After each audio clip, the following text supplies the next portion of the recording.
بسم اللہ الرحمن الرحیم۔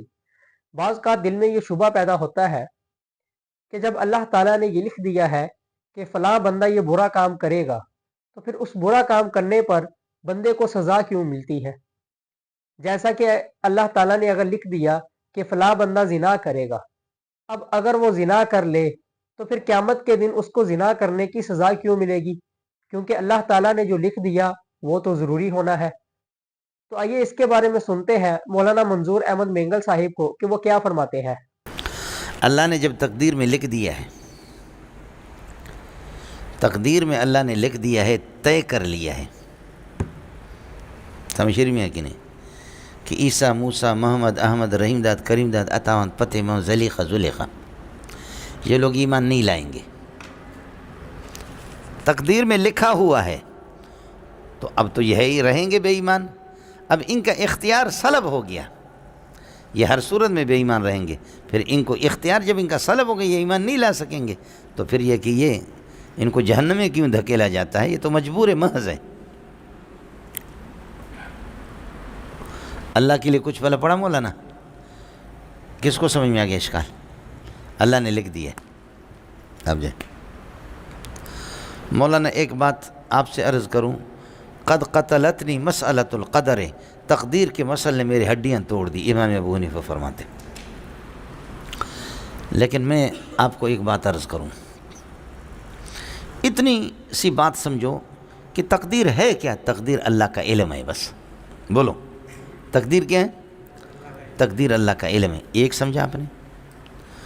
دوسرا یہ ہے کہ علم کبھی کسی کے اختیار کو سلب نہیں کرتا، بس یہ لکھ لو، علم جو ہوتا ہے وہ کسی کے اختیار کو سلب نہیں کرتا، بس یہ۔ قدرت اختیار کو سلب کرے، علم اختیار کو سلب نہیں کرتا۔ تقدیر اللہ کے علم کو کہتے ہیں،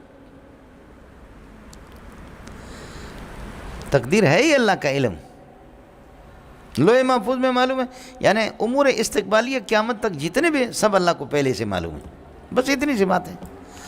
اللہ کو معلوم ہے، اللہ عالم ہے، اللہ کا علم کسی کے اختیار کو اس کو مجبور محض بنا یہ نہیں کرتا۔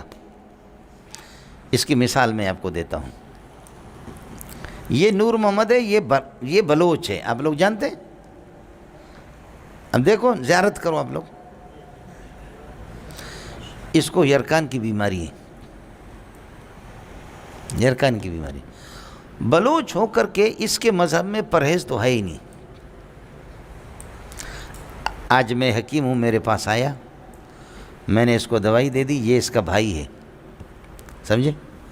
میں نے یہ چلے گئے، میں نے اپنے ڈائری میں لکھا کہ نور محمد 2 مہینے کے بعد مرے گا، اپریل، یہ مئی، جون میں مرے گا۔ میں نے ڈائری میں لکھ دیا، مجھے معلوم ہے کہ یہ مرے گا، میں عالم ہوں، مجھے معلوم ہے یہ مرے گا، میں نے لکھ دیا کہ یہ مرے گا، میرا تجربہ ہے۔ یہ 2 مہینے کے بعد واقعتاً مر گیا، اور میری ڈائری اس کے بھائی کے ہاتھ لگ گئی۔ اس ڈائری کو لے کر کے کورٹ میں کہے کہ اس حکیم کو تو پہلے سے معلوم تھا کہ میرا بھائی مرے گا، یہ عالم تھا کہ میرا بھائی مرے گا، تو میرے بھائی کو مرنا ہی تھا، لہذا میں اس پر مقدمے قتل دعویٰ کرتا ہوں، مجھے کم از کم اس سے 30-40 لاکھ روپے، 30 لاکھ 32 لاکھ جو قومی دیت ہے اس وقت، سمجھو 32 لاکھ مجھے اس سے دلواؤ۔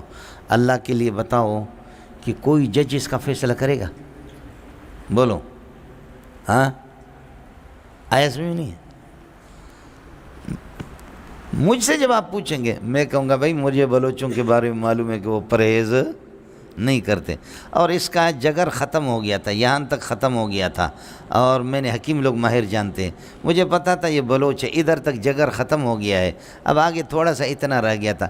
میں نے کہا روزانہ یہ بیماری بڑھتے بڑھتے بڑھتے بڑھتے 2 مہینے کے بعد انشاءاللہ یہ مرے گا، یہ مردار ہو گیا۔ اپنی بد پرہیزی سے مردار ہو گیا یا میرے لکھنے سے ہو گیا؟ ہاں، اپنی بد پرہیزی سے۔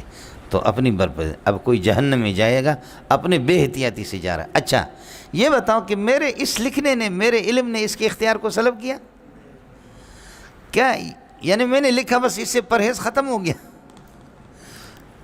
پرہیز میں نے اس سے ختم کیا، بد پرہیزی اس نے اپنے اختیار سے کی. بس میرے بھائی اتنی سی بات. یقیناً آپ کو اس شبے کا جواب مل گیا ہوگا کہ اللہ تعالیٰ کے لکھنے کی وجہ سے بندہ نہیں کرتا، بلکہ بندے نے یہ کام کرنا تھا، اس وجہ سے اللہ تعالیٰ نے لکھ دیا. اللہ تعالیٰ جو سنا گیا اس کو سمجھنے کی توفیق عطا فرمائے. وما علینا الا البلاغ.